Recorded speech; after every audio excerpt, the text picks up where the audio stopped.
Hello everyone, welcome to happy hours.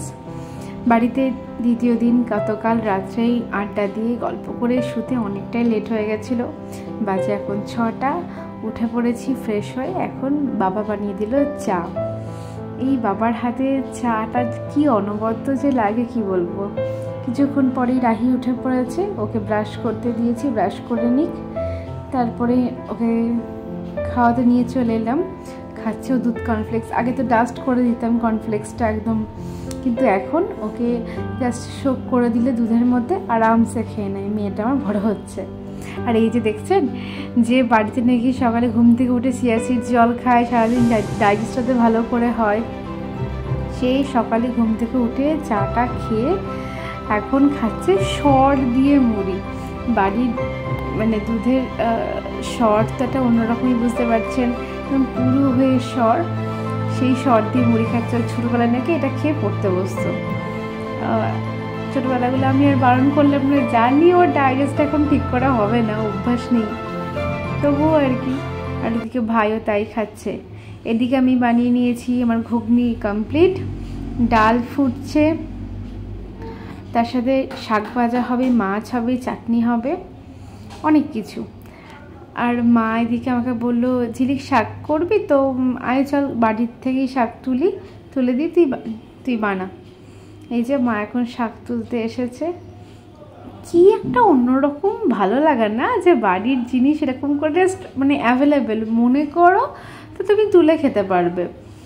কত সুন্দর করে মা যত্ন করে, মা বলবো না, মা বাবা ভাই তিনজনেরই সমান যত্নে এই সমস্ত জিনিসগুলো বেড়ে উঠছে। তাই বাড়ি আমার এত প্রিয়। মানে বাড়ি যাওয়া মানেই একদমই অন্যরকম একটা দুনিয়ায় চলে যাওয়া, এখানকার থেকে সম্পূর্ণ আলাদা। মা শাকটা তুলে নিই, তারপরে আমি সমস্ত কেটে একদম রেডি করে দিচ্ছে। আমি জাস্ট শুধু রান্না বানানোটা সবসময় চেষ্টা করি। মা বাবাদের যেহেতু আমি থাকতে পারি না, তাই যেটা কতদিন থাকি রান্না করে অ্যাটলিস্ট খাবারটা যেন দিতে পারি, এইটুকু সুখ ওনাদের প্রাপ্য। মানে এর থেকে অনেক বেশি কিন্তু আমরা অতটা করতে পারি না। আর এদিকে দোলন এসছে, মানে রাহির জেম্মা, এটা আমাদের মাস্তুতো দাদার আর কি বউ হচ্ছে দোলন। এত মিষ্টি, সম্পর্কে আমার থেকে বড়, কিন্তু বয়সে আমি ওর থেকে অনেক বড়। কিছুতেই আমি তাই তুমি আর ওই বৌদি কিছুই বলে উঠতে পারছি না, তাই নাম ধরেই চলছে। দাও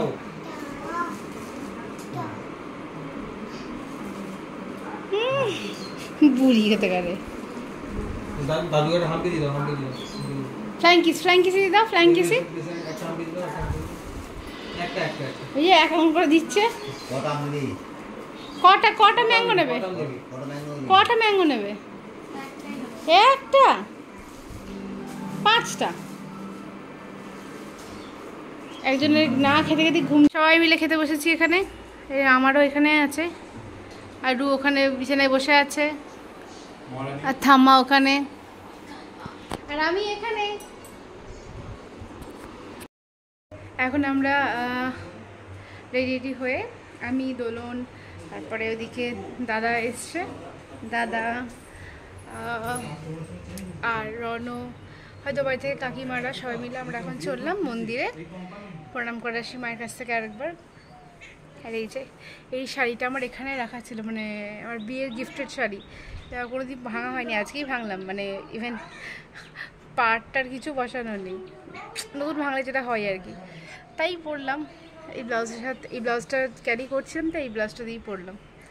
এবার যাই, কিন্তু মারাত্মক গরম, খুব গরম লাগছে। ওখানে একজন রেডি, প্রচণ্ড রোদ, গরম প্রচণ্ড।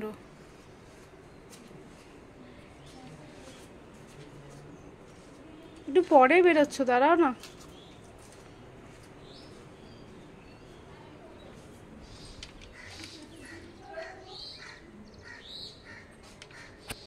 তো আমরা রেডি, কিন্তু ওদিক থেকে কাকিমারা এখনও রেডি হয়নি, আসেনি, তাই ওনার জন্য ওয়েট করছি।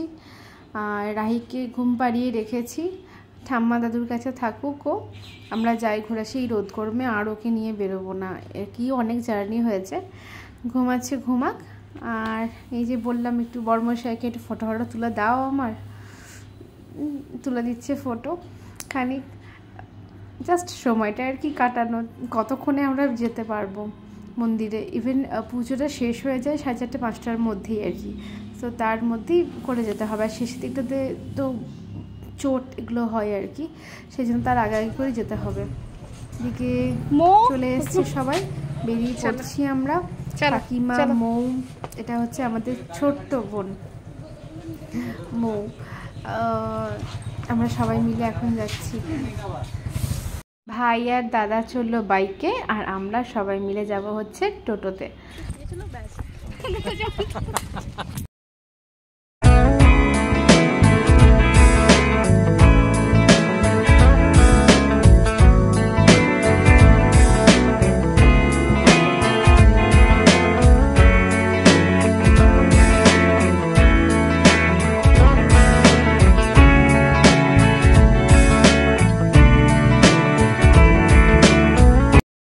পৌঁছে গেছি মন্দিরে, পুজো একদম শেষের দিকে, হোমযজ্ঞ চলছে এখন।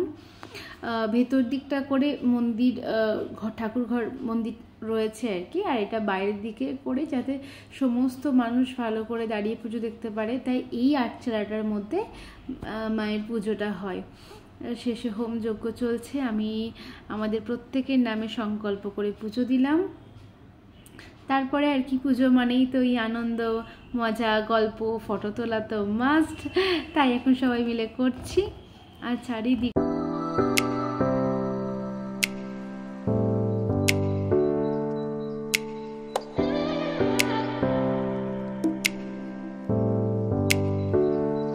ওই দিকটা থেকে একটু সরে এলাম, ওই যে দণ্ডি কাটা চলছে, অত মানে গায়ে স্পর্শ হতে নেই, সরেই এলাম। অনেক কষ্ট করে, অনেক মনস্কামনা নিয়ে এত কষ্ট করে মায়ের কাছে আসা।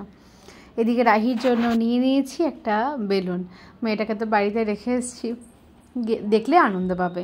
বাড়ি এসে আমি রেখে পড়েছি রান্না বান্নায়, মানে চা করছি। বাড়িতে সবাই এসছে আর কি, কাকা জেঠুটা সবাই এসছে, তাই ওই যে সবার জন্য চা বানিয়েছি। এখন সবাইকে চাটা দিয়ে তারপরে আমি ফ্রেশ হয়ে একটু চেঞ্জ করে নেব। মা ওদিকে বসিয়ে গেছে সবজি কাটতে, যেহেতু এবার সেরকম বাইরের খুব একটা মানুষ নেই, তাই নিজেরাই সব কিছু করে নেওয়া হচ্ছে। বাড়ির সকলেই রয়েছি আমরা সবাই মিলেই করে নেব। যার সময় জোগাড়জান্তি বা রান্নাবান্না, প্রসাদ রান্না সমস্ত কিছু আছে, না হলে অন্যবার বাইরের মানুষ আসেন আর কি রান্নাবান্না করার জন্য। রণ বললো চলো একটুখানি ঘুরে আসি, মাকে বললাম, মা বললো হ্যাঁ যা, এখনও তো সময় আছে, ঘোরায় একটু। এসছি একটুখানি সবার জন্য আইসক্রিম নেব। ভাই বললো ওর ওই ফ্রুট নাটসের আইসক্রিমটা খেতে খুব ভালোবাসে, তাই ওই মোরক্কান নাটসের একটা আইসক্রিম নিলাম। আর এখান থেকে সন্ধ্যেবেলা সবার জন্য নেওয়া হচ্ছে সন্ধ্যের কিছু চপ, বেগনি, বিভিন্ন রকমের চপ টপ নেওয়া হলো সবার জন্যই, অল্প করেই নেওয়া হলো। রাত্রে তো আবার রিচ খাবার দাবার আছে।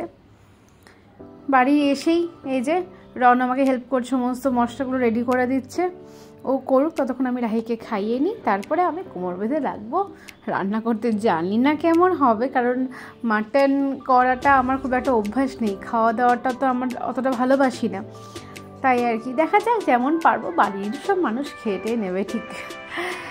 মোটামুটি কমপ্লিট, প্রেসার করে সিটি দিয়ে দিয়েছিলাম। এবার একটু খুলে দেখি রঙটা কেমন এলো, স্বাদটা কেমন হলো, নুন টুন ঠিক থাকলেই আশা করছি খেয়ে নেওয়া যাবে। না, দেখে তো বেশ ভালোই লাগছে। এবার সবাই খেয়ে বলুক কেমন হয়েছে। সবাইকে এবার দিয়ে দেবো, অনেকটা মানে রিচ খাবার দাওয়া তো বেশি রাত না করাই ভালো। সবাই মিলে খাওয়া দাওয়া করার পরে এখন সবাই মিলে এসেছি আমরা আইসক্রিম খাবো বলে। আর দোলনের বাবা জেঠু, উনি আইসক্রিম খেতে খুব ভালোবাসেন, তাই ওনাকে দিয়েই প্রথমে শুরু করছি এই আইসক্রিম, তারপরে আমরা সবাই মিলে খাবো। শুধুমাত্র মায়ের খাওয়া নিষেধ, তাই মা বাদ দিয়ে, আর মা এত কিছু এই সমস্ত কিছু খেতে পছন্দও করে না, তাই হোক তবু মাকে ছাড়া খেতে খারাপই লাগবে। আমরা আইসক্রিম খাই। আজকে দিনটা এত ভালোভাবেই শেষ করছি। দেখা হচ্ছে নেক্সট ব্লগে। আজকে সারাটা দিন আমার এই পরিবারের সাথে তোমাদের সমস্ত ঘটনা শেয়ার করলাম। দেখা হচ্ছে নেক্সট ব্লগে। তোমাকে সবাই প্লিজ প্লিজ জানিও তোমাদের কেমন লাগলো আজকের ব্লগ। দেখা হচ্ছে নেক্সট ব্লগে, ততক্ষণ সবাইকে জানাই টাটা। সবাই খুব ভালো থেকো, হ্যাপি থেকো, আর হ্যাপি আওয়ার্স দেখতে থেকো।